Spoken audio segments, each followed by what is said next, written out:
نبدي يومنا بالصلاة على محمد وآل محمد.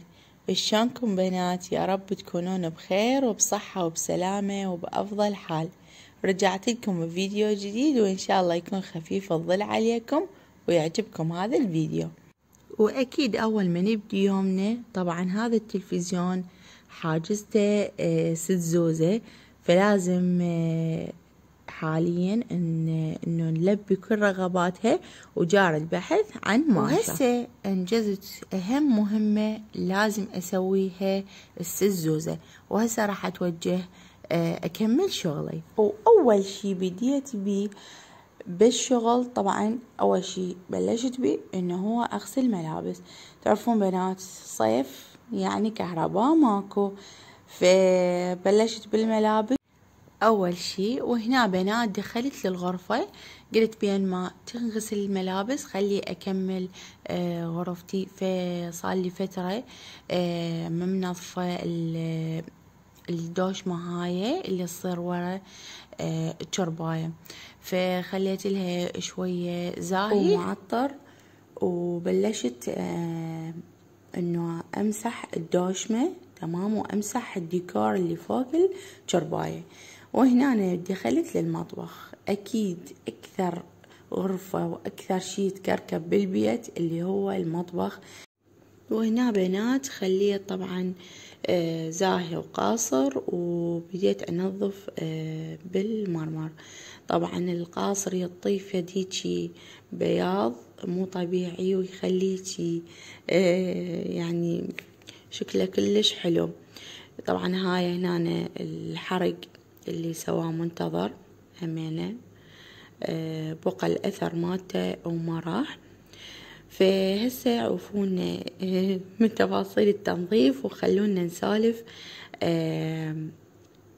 موضوع ثاني.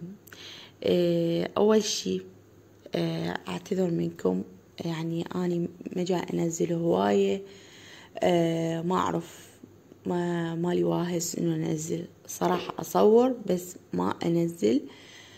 ماكو شي أحس إنه يشجعني أنزل الفيديو تمام. هاي شغلة. الشغلة الثانية ما أحب إنه أكرر بالفيديوهات تكون مكررة، يعني أكثر شي روتينات تنظيف، أكثر شي لأن إحنا الصراحة دائما بالبيت، فأحب إنه أخلي فيديوهاتي يعني منوعة، مو شي يعني واحد. فهذا السبب إنه يخليني يعني ما أنزل دائما ومنقطعة عنكم دائما، يا أما تصير عندي في الظروف فما أقدر أنزل فيديو، فيعني دائما أريدكم تعذروني. وأريد أقول لكم إنه أنا كلش أحبكم هواية، وأنتوا صرتوا عائلتي الثانية وجزء ما يتجزأ مني، وأكيد ما أقدر أعوفكم إذا ما أطلع عليكم الفيديو حتى لو مرة بالأسبوع أو مرة بالشهر. وهنا أنا بنات بديت أقص شعر زوزة، طبعا قوة قنعتها. وأول شي شغلت لها التلفزيون، وشغلت لها الشي المفضل عندها حاليا اللي هي ماشا والدب، فبعد عناء طويل يلا قبلت. وها قبلت انه مو بس هاي انه تجيب اللعابة مالتها تلعب بيها. فالمهم قصيت شعرها، يعني مو قصيته انه رتبته. تعرفون مرات يصير الشعر ما مرتب وما لكم علاقة ابد بالمقص. هذا المقص اصلا مو مال قص شعر تمام، بس هذا الموجود عندي، فقلت خلي اعدل شعرها. وهنا لا الحمد لله انه قصيته صحيح بصورة صحيحة ومتساوي. وحاليا جاي نمر بأزمة من ورا زوزة، لأن دائما لازم القلم وتخلي بصمتها الخاصة بأي مكان، سواء بالصالة بالغرفة على الحائط. وهاي الشغلة دائما وأكثر شغلة اللي هي أعاني من عندها. فأكو منتج شفته مرة ما أعرف يعني بغير دولة، اللي هو يكون على شكل مساحة تنظف الحائط، أي مثلا أي قلم رصاص مثلا موجود على الحائط ينمسح. فما أعرف هي موجودة أصلا بالعراق أكو هيك منتج، فيا ريت اللي مستخدمه يا ريت يفيدني حتى أجيب منه، لأن كل زوزة رعبلت البيت كله بالشخابيط مالتها. تمام. فهنا بنات قلت خلي أجرب اليوم كب كيك بالقلاية الهوائية. يا بس يخلصكم مني بعد.